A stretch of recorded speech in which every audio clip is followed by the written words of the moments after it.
नमस्कार, ज्ञान की डिजिटल दुनिया ध्येय रेडियो के इस पॉडकास्ट में आज बात करेंगे इम्यूनाइजेशन एजेंडा 2030 की, जिसे हिंदी में कहते हैं प्रतिरक्षण रणनीति 2030। पिछले दिनों संयुक्त राष्ट्र और बाकी एजेंसियों ने वर्ल्ड इम्यूनाइजेशन वीक के दौरान इम्यूनाइजेशन एजेंडा को लॉन्च किया। इम्यूनाइजेशन आप जानते हैं प्रतिरक्षण को कहते हैं। जैसे आपका इम्यूनिटी सिस्टम होता है जो आपकी रोग प्रतिरोधक क्षमता को मजबूत करता है, वैसे ही इम्यूनाइजेशन होता है जो आपकी इम्यूनिटी को बढ़ावा देने के लिए होता है। इसमें बच्चों से लेकर बड़ों तक को टीकाकरण जैसे प्रोग्राम शामिल होते हैं। तो हाल ही में संयुक्त राष्ट्र ने इसे लॉन्च किया और ये संयुक्त राष्ट्र संघ के सस्टेनेबल डेवलपमेंट गोल्स के तीसरे इकाई को, जिसमें बेहतर स्वास्थ्य और कल्याण को शामिल किया गया है, उसको प्राप्त करने में एक तरीके से योगदान देगा। आप जानते हैं कोविड जैसी महामारी ने आर्थिक गतिविधियों से लेकर स्वास्थ्य सेवाओं तक को प्रभावित किया है और उसमें टीकाकरण भी शामिल है। ऐसे में इम्यूनाइजेशन एजेंडा एक बहुत ही महत्वाकांक्षी परियोजना है, योजना है, जिसके तहत टीकाकरण के लिए अलग अलग रणनीतियों को निर्धारित किया जाएगा। तो आपको यहाँ ये जानना ज़रूरी है कि इम्यूनाइजेशन एजेंडा 2030 GVAP यानी ग्लोबल वैक्सीन एक्शन प्लान पर आधारित है। अब ये ग्लोबल वैक्सीन एक्शन प्लान क्या है? देखिए, ग्लोबल वैक्सीन एक्शन प्लान के तहत 2011 से 2020 के दशक को वैक्सीन दशक घोषित किया गया था, जिसमें टीकाकरण की रणनीति बनाई गई थी। ये वैश्विक स्तर की मैं बात कर रहा हूँ, जिसमें सभी व्यक्ति और समुदाय को वैक्सीन निवारक बीमारियों से मुक्त करने का लक्ष्य था। ये GVAP कार्यक्रम टॉप डाउन दृष्टिकोण पर आधारित था, यानी ऊपर से नीचे की ओर, जबकि इम्यूनाइजेशन एजेंडा बॉटम्स अप दृष्टिकोण पर आधारित है। यानी इम्यूनाइजेशन एजेंडा पहले आबादी के उस तबके को प्राथमिकता देगा जिन तक अभी तक टीकाकरण की पहुंच संभव नहीं हुई है, यानी ऐसा वर्ग जो हाशिए पर पड़ा है, संवेदनशील है और ऐसे क्षेत्रों में रहता है जहां पर उसकी इम्यूनिटी को मजबूत करना ज़्यादा ज़रूरी है। इसीलिए इम्यूनाइजेशन एजेंडा की शुरुआत की गई। इम्यूनाइजेशन एजेंडा 2030 का जो शीर्षक है वो है a global strategy to leave no one behind, यानी एक ऐसी वैश्विक रणनीति जिसमें कोई पीछे ना छूट जाए, यानी सब बराबर के हिस्से पर रहें और टीके का जो लक्ष्य है, टीकाकरण का जो लक्ष्य है, वो अधिकतम जनता तक पहुंच सके।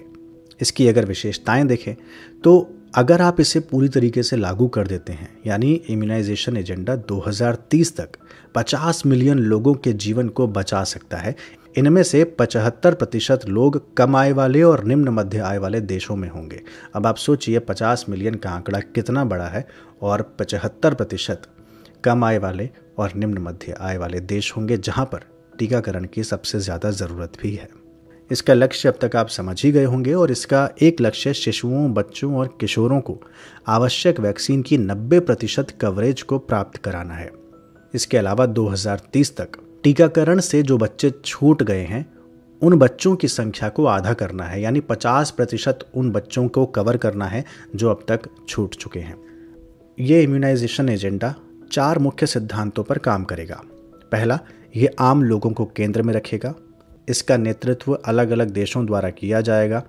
व्यापक साझेदारी, यानी एक बड़े लेवल पर पार्टनरशिप के माध्यम से आप इसे कार्यान्वित करेंगे और डेटा द्वारा संचालित होगा, यानी इसका जो संचालन होगा वो डेटा ड्रिवन होगा। इसके अलावा कमिटमेंट और डिमांड पर ध्यान दिया जाएगा, ज़्यादा से ज़्यादा कवरेज पर ध्यान दिया जाएगा, इंटीग्रेशन यानी एकीकरण पर ध्यान दिया जाएगा। कहीं आउटब्रेक आता है, इमरजेंसी पड़ती है तो उस पर ध्यान दिया जाएगा। इसकी सप्लाई सस्टेनेबल रह सके, इस पर ध्यान दिया जाएगा। और रिसर्च एंड इनोवेशन यानी अनुसंधान प्रॉपर तरीके से हो, रिसर्च अच्छे से हो, इस पर ध्यान दिया जाएगा। अब बात करते हैं टीकाकरण को लेकर भारत में क्या क्या पहल की गई हैं। तो आपको पता है मिशन इंद्रधनुष, ये योजना भारत सरकार ने लागू की हुई है और इस योजना के तहत बच्चों और गर्भवती महिलाओं को कवर किया जाता है।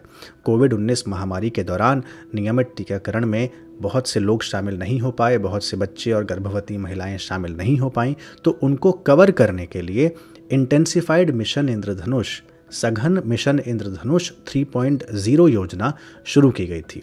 अगर इतिहास की बात करें तो साल 1978 में भारत में वैक्सीनेशन प्रोग्राम को शुरू किया गया था और नाम दिया गया था एक्सपेंडेड प्रोग्राम ऑफ इम्यूनाइजेशन यानी EPI। साल 1985 में इसी एक्सपेंडेड प्रोग्राम ऑफ इम्यूनाइजेशन को बढ़ाकर यूनिवर्सल इम्यूनाइजेशन प्रोग्राम के रूप में बदल दिया गया। अगर कोविड की बात करें तो कोविड-19 के टीकों से जुड़ी वैश्विक पहल कोवैक्स फैसिलिटी मैकेनिज्म में भारत एक प्रमुख आपूर्तिकर्ता की भूमिका में है। आप जानते हैं कोवैक्स फैसिलिटी मैकेनिज्म एक ऐसी पहल है जिसका उद्देश्य यूनिसेफ, गावी यानी global alliance for vaccine and immunisation, WHO तथा महामारी की तैयारी में जुटे बहुत से संगठनों को टीकों की समान पहुंच उपलब्ध कराना है। इसके अलावा भारत ने बहुत से देशों में कोविड वैक्सीन की आपूर्ति करने के लिए वैक्सीन मैत्री पहल भी शुरू की है।